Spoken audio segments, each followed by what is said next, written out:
Prose 1. Who owns the water? Section 1. Once upon a time, on the outskirts of a dusty little village, a tiny bird searched for a place to lay her eggs. The earth was parched and dry, and there wasn't a bush or tree in sight. Finally, in desperation, the little bird discovered a shallow depression in the ground. Using ear glass to remove the stones and loosen up in the soft earth, he watered the hole, and there underneath the had sunnies, they learned here eggs, the eggs, and the good mother, and hit here babies. They were there big to fly, and here our story would have this a tale of the little bird, but a much more interesting one of the temporary nest. A hole you make as when as a temporary nest.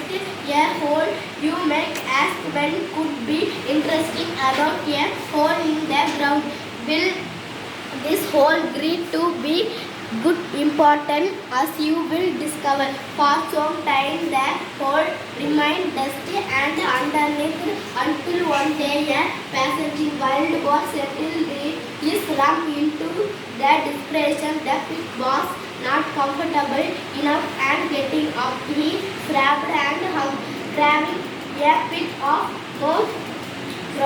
Backing into his shadow, he turned around a few times, and with a satisfied settled down to a long snooze, a very long snooze. It was to the both turned and struggled in the sleep, using the earth around his body, around until the feeding sun and the rumple in the stomach told him it was time to get up with a and he finally kicked the angry bird.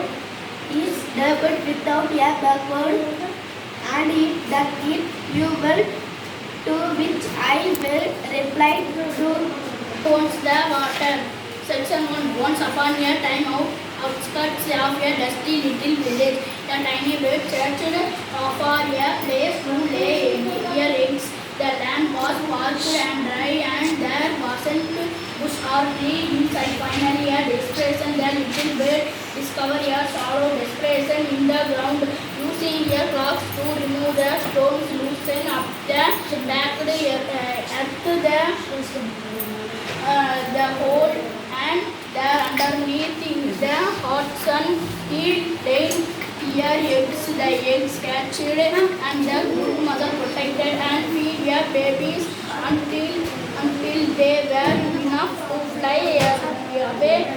And here is our story would have entered and expect.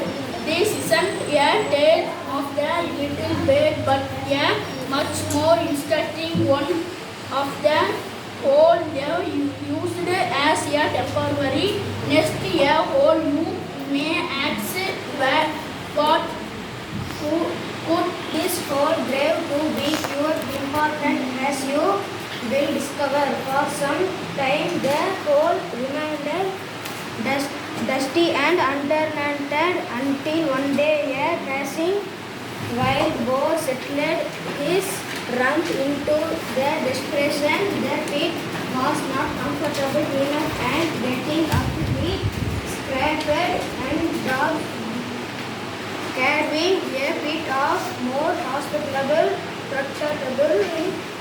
backing into this hollow. He turned around a few times, and with a satisfied grunt settled down. Satisfied. Grunt settled down to a long, Settled.